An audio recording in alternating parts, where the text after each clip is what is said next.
Well, hey, today we're going to be talking about a really cool story, you big Dorcas.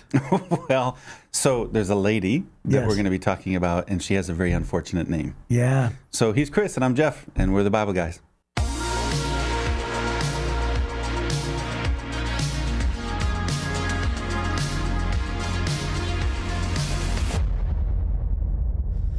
All right. So the segment that was handed to us Ooh. is we're supposed to draft Yeah, I'm excited about the this top one. 5 fast food restaurants. And we're supposed to do rock, paper, scissors to figure out who gets the first draft pick. So who they just looked at us and went, oh, they know some fast food restaurants. I guess so. Is that how it worked?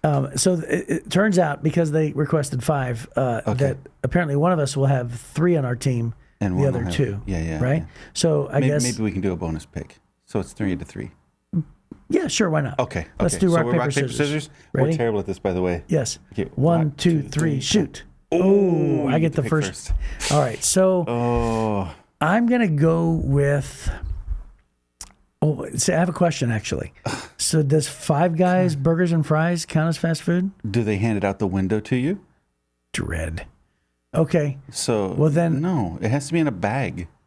Okay. Hand it out a window. Okay. All right. Bag window. Got it. Okay. Well, then I'm going to go with Taco Bell. Taco Bell is your number 1 draft choice? Yes. Wow, this is going to be easy for me to win then. Okay, here we go. Ready? We got to rock, No, paper, that scissors? was it. Just for first pick. Oh, Now it's your I turn. thought I had to go. Okay. In-N-Out Burger. Oh, wow. Yeah. Yeah, I'm pretty- That's a no-brainer, dude. I'm pretty dumb. Yeah, well, no, you enjoy your Taco Bell. I would definitely trade Taco Bell for In-N-Out Burger. Yeah. Times 10. Oh, I know. In-N-Out Burger is amazing. But we don't have them here, so it escaped my mind. Yeah. Okay. All right. In-N-Out Burger, by far the best. Yeah. So, gosh, these are hard. This is hard. Yeah, my daughter and I took her to L.A. and like at 11 o'clock at night, she goes, Dad, I got the munchies. I said, oh, let's go to the In-N-Out Burger. So we pull in Hollywood, and we order, and then she's like, oh my gosh. And every day for the rest of the time we were there, we kept stopping at In-N-Out Burger. Mm-hmm. Yeah, I probably put on 10 pounds that week, but it was amazing. Yeah. It was amazing. you got to die from something, right? I Right. choose In-N-Out Burger. Right. So I'm going to go with Kentucky Fried Chicken. Kentucky Fried Chicken. Yeah. Really? Yeah. Our family Okay. loves it. Okay. Well, I'm going with Chick-fil-A. Okay. I stink at this game. Yeah, I know you do. I stink at Come this on, game. man. Come on. Your picks are supremely better than mine. I know. So So I'm a. All right. It may be because I'm a connoisseur. yeah, I mean, because they're just not on my mind. Yeah, I just assumed. I mean, you were in Atlanta for a while. Hey. You were in the town that Truett Cathy's went to church, Yes. and you didn't think of Chick-fil-A. Hey, by the way, That's Jesus chicken, by the your way. suggestion was to write them all down first, and I said let's do it off the top of our head. Yes.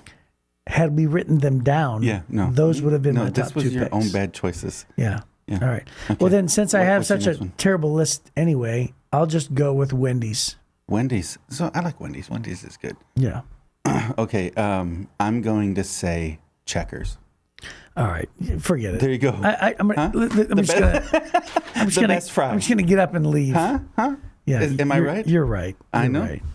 Okay. Your list Just- is supreme. All I have to say is follow the big guy to lunch. That's all. You always follow the big guy to lunch. Don't ever trust a skinny chef, and don't ask skinny people where should we eat. Did you see that meme the other day? And it was like a news article, and it said 103-year-old vegetarian said it wasn't worth it. Wasn't worth it. It wasn't worth it. Wasn't worth it. That's funny. Okay, hey, I liked that one. So you know my team would win this. Yes. Yes. Okay. Hey. So. Amateur. So we are reading from the Chronological Life Application Study Bible. Yeah.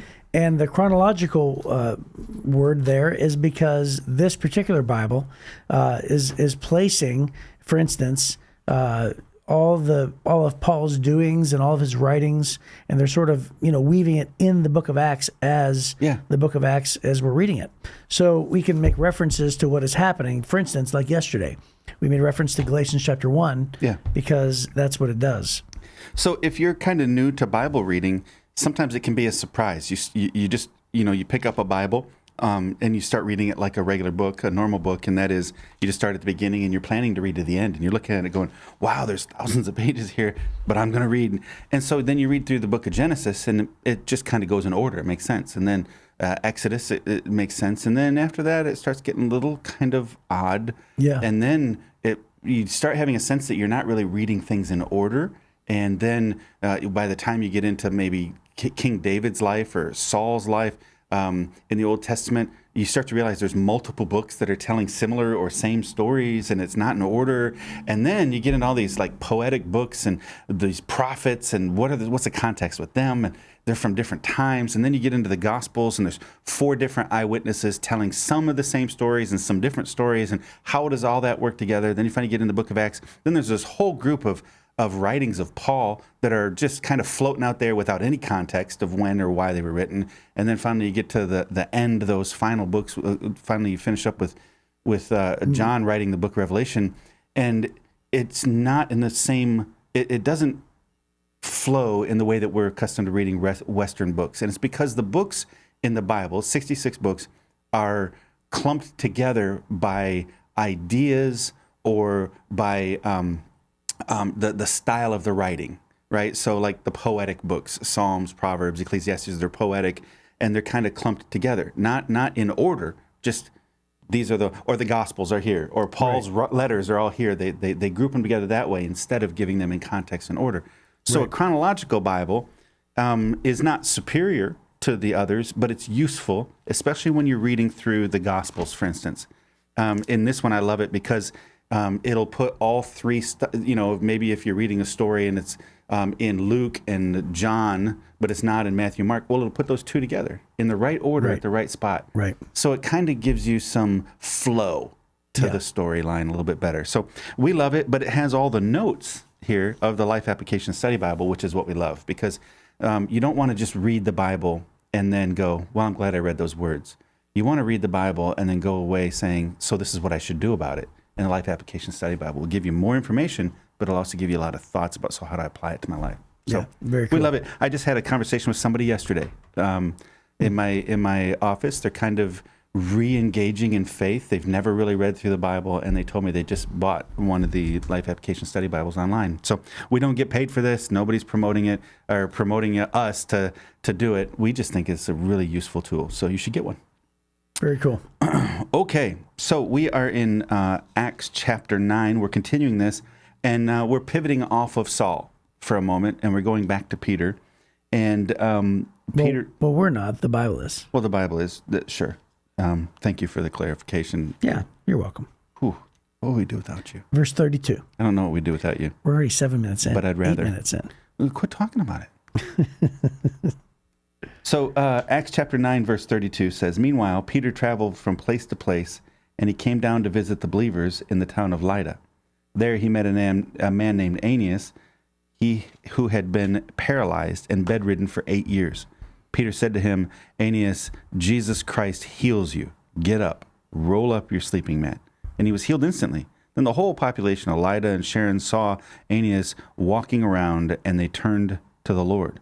There was a believer in Joppa named Tabitha, which in Greek is Dorcas, and she was always doing kind things for others and helping the poor. About this time she became ill and died. Her body was washed for burial and laid in an upstairs room. But the believers had heard that Peter was nearby at Lydda, so they sent 2 men to beg him, please come as soon as possible. So Peter returned with them, and as soon as he arrived, they took him to the upstairs room. The room was filled with widows who were weeping and showing him the coats and other clothes that Dorcas had made for them. But Peter asked them all to leave the room, and then he knelt and prayed. Turning to the body, he said, Get up, Tabitha. And she opened her eyes, and when she saw Peter, she sat up. He gave her his hand and helped her up. And then he called in the widows and all the believers, and he presented her to them alive. The news spread through the whole town, and many believed in the Lord. And Peter stayed a long time in Joppa, living with Simon, a tanner of hides. Yeah, so, wow. There's, 2 stories, both by Peter. Peter, by the way, who walked with Jesus, saw Jesus perform many miracles, healing people, and then rising people from the grave, right? Yeah. And, just raising them up just by speaking. And then Peter, of course, taking his first stab at those things, walking by and saying, "Hey, I don't have silver and I don't have gold, but rise up and walk." And so Peter is taking a shot at this. Well, apparently he's still doing this, but this is the first account where Peter himself raises somebody from the dead, which, by the way, is pretty crazy. Yeah. I mean, it's just crazy to think that God used these people. And by the way, the New Testament had not been written or completed at this time. Right. So there's the Old Testament, then Jesus, who had walked the earth and who had left, and then this birth of the church. And so God uses them in miraculous ways to further the kingdom. And so, one of the ways that he does is by giving them the ability to do great miracles. So Peter raises Dorcas. And by the way, I prefer to call her Tabitha. Right. Tabitha. So I like Dorcas. Yeah. Well, it's the Arabic name. No. So Tabitha is Aramaic and Dorcas is Greek. Oh, Dorcas is Greek. Okay. Yeah. Dorcas is Greek. I knew it was something like that. Yeah. So anyway, but he says, rise up, Tabitha. Yes, he does. So I prefer to call her Tabitha. Well, he's speaking in Aramaic, which would have been more, probably Jesus spoke more in Aramaic and as well. But yeah. So both names, Tabitha and Dorcas, both mean in their native languages, Aramaic and Greek, mean gazelle. Really? Yeah. So isn't it a pretty name? Did not know that. It's very pretty. So Dorcas, it means gazelle. Oh. Yeah. So when I say you big Dorcas. You're calling somebody a big gazelle. Oh, okay. Yeah. I think a big gazelle is a kudu, isn't it? What? Right. So, and that's the biggest of the gazelles. So, one of the things I love, so, not to minimize Aeneas, I think that his story is really special. He'd been paralyzed for 8 years, unable to walk, and that's really incredible. And the people are amazed, and it says that he's up and walking around, and people turn to the Lord, right? The whole population saw this happening, and they turned to the Lord. And that's really significant. Miracles happen. The majority of miracles in the New Testament happen for the purpose of capturing the attention of the community so that people would come to faith in Christ. That's when these miracles are happening. They're not just for their own benefit. They're not just so, oh, good, finally this guy can walk. Certainly he benefits, but it's for the benefit of the entire community. God does these miracles because I'm sure there were other people who couldn't walk in the world that Peter did not heal. He healed this guy in this moment, and it was for the sake of getting all the people in the community to be aware of the good news of the gospel of Christ. That's great. Yeah. Hey, by the way, just side note, I was looking at the notes here in this Life Application Study Bible, and I love how sometimes the Old Testament and the New Testament connect together because we see that she lives in the city of Joppa. Yeah. And it says that Joppa was 125 feet above sea level, overlooking the Mediterranean Sea, and Joppa was the town with which the cedars of Lebanon had been floated to be shipped to Jerusalem to use in the temple construction way back in 2 Chronicles. And then, of course, the prophet Jonah had left port from Joppa on his fated trip when he tried to sail to Tarshish. Yeah, and Joppa still exists today. Yes. In the Palestinian region of Israel. So, and Joppa was also on Clash of the Titans. Remember the movie? Or Sail from Joppa. Okay. It was true. Okay, I can always trust you for a movie reference. So definitely. Yes. So historically, it's always been a well-known city, and so this would be another reason why this miracle happened here is because if the people of Joppa go, my goodness, did you just see what happened? The word's not just going to stay in this little village; it's going to spread everywhere that commerce goes. You're not going to believe what just happened over in Joppa, right? Right. So God is very strategic in where these miracles are happening and why. They're serving God's purposes, not just Aeneas's purpose or here in just a moment, Dorcas's purpose, right? Yeah. So. Yeah, and I made a joke earlier about her making draperies. It doesn't actually say draperies, but you assume that she would probably make draperies because she made clothes. She was a seamstress. Mm-hmm. She was obviously loved and known in that town. And, for them to go grab Peter also demonstrates their faith, right? So imagine, somebody dies and they prepare the body, for the upper, they place her obviously in this room that they refer to like upstairs, and then they have faith and they say, Peter, come as quick as you can. Well, she's already dead. Yeah. which means, think about that. What were they expecting? Well, I think they were expecting exactly what he did. Well, Peter hadn't raised anybody from the dead yet. Well, yeah, you're probably right. So what were they thinking was going to happen? I think they thought what was going to happen happened. Yeah. Right? Wow. And I mean, even when Jesus was alive, remember when he raised Lazarus from the dead? Doesn't it seem like their call to Peter was a little late? Right. Hey, while she's sick, maybe while she had that fever, you should have called Peter. Right. Right. But anyway. Well, do you remember when Jesus showed up on the scene for Lazarus? They said, "We wish you would have been here." Yeah. He waited for 3 days on purpose. He did. He did. But they didn't have this type of faith of calling them, right? Because they're the ones who said, "We wish you would have been here," and that was Jesus. I mean, Peter's just the little minion. Yeah. Well, he's a big dog, but yeah. Yeah, he's a big dog now. Yeah, he is. He wasn't then, but he is in this story. Yeah, for sure. So he winds up going. And I think this is really a beautiful moment for us if we just pause a little bit, because the story, it's astounding. Peter is a big dog. Mm-hmm. Wow. I don't think I personally have never raised anybody from the dead. Yeah. As far as I know. Right? I've prayed over people. I've seen God heal people. Certainly. But I've never raised anybody from the dead. So it's astounding, and we can get obsessed with and focused on that part of the story. But the women didn't love Peter. They loved Tabitha. Right. Right? They were grieving. Peter was a tool for them because they loved Tabitha. And sometimes we overemphasize the dramatic front of house, on stage gifts. And we just don't think our gift of clothing the widows, caring for people behind the scenes, make a big impact. But these women were like, yeah, Peter, it's nice to have you here. We really need her back. Right. Right? They're not saying, oh, thank God Peter's here. Finally, we're going to be fulfilled in our Christian walk. They wanted Tabitha back because she's the one that cared for them. She's the one that gave them value. She's the one who poured into their lives. She was the one who loved them and cared for them. And they desperately wanted her. And so don't minimize your role in the kingdom.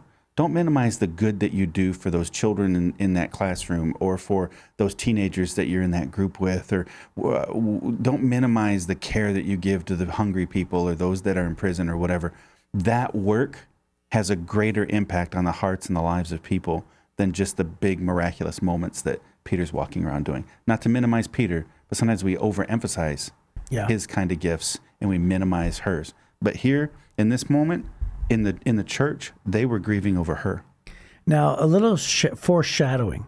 The Bible goes out of its way to say that Peter stayed a long time living in Joppa, living with Simon, a tanner of hides. Isn't this cool? Yeah. Because so think about this. So if you're a good Jewish boy and you're raised like Peter, and you'd believed your entire life that God was, you were the chosen people, and the God of Israel was for you as a Jewish boy in a Jewish culture, and that was, that was the deal. And then all of a sudden, last chapter, God converts Saul into Paul. God meets Paul and basically gives Paul the mission and says, your main job of your entire life is to make certain that anybody who is not Jewish knows that the gospel is for them too. Mm-hmm. So Paul's entire mission was very specifically to bring the gospel to the Gentiles, even though he himself was a Jew, but he was also a Roman citizen. Right. So he sort of had one foot in both worlds. Right. So Paul's goal is to bring to the Gentiles. Well, think about this. So Peter, he actually had a hard time, as we're about to see tomorrow. He had a hard time treating the Gentiles, Christians, with the same respect, treating them with the same manner. Favoritism, jealousy, disrespect, all that stuff comes into play. Paul eventually challenges Peter, that we're going to probably read about that too. But anyway, here's the point of the story. The foreshadowing takes place with Peter living with Simon, a tanner of hides. Yeah. So it says this in the Life Application Study Bible. In Joppa, Peter stayed at the home of Simon, a tanner of hides, a leather worker. Leather workers made animal hides into leather. It is significant that Peter was at Simon's house because leather working involved contact with dead animals, and Jewish law considered it an unclean occupation. Peter was already beginning to break down his prejudice against the people who were not of his kind and who had customs that did not adhere to Jewish religious traditions. Now, tomorrow's story is all about that, and Peter is going to learn a very valuable lesson. And I just think it's interesting how Peter is this great person who raises somebody from the dead, and yet he's got a lot to learn too. Oh, yeah. Yeah. And so for those of us who are listening who said, hey, I've been a Christian my whole life. I give a bunch of money. I serve. I do this. I do that. You know, if we ever think ourselves more highly of who we are, and we're not taking the posture of a learner and somebody who's ready to receive all of our blind spots in our lives, we have to be in a position to say, I always have a lot to learn. Yeah. Right? That's great. Yeah, it's a really great foreshadowing. Even if you've raised from somebody from the dead. Right. You still have a little something to learn. Right. You could be the man or the woman. Yeah. And you could be a Christian giant. And yet, and if somebody approaches you and says, hey, I just have something to tell you, I think you're a jerk. Yeah. Well, if Peter hadn't learned this next lesson, it would have greatly handicapped the rest of his ministry. Well, and not only that, but the furthering of the gospel to those who are non-Jewish. Yes. Which means you and I sitting here 2,000 years later. Right. Right. Peter's ability to open his heart and open his eyes and be willing to receive, critiques about, his shortcomings has a direct connection to you and I sitting here. I used to have a professor that used to say, the greatest ability is teachability. Yeah, that's right. And that's what you find in Peter. That's awesome. Well, that's probably a great place to stop, and we will see you tomorrow as we talk about the importance of a Roman centurion. Yes, it's going to be really cool. So we'll see you then.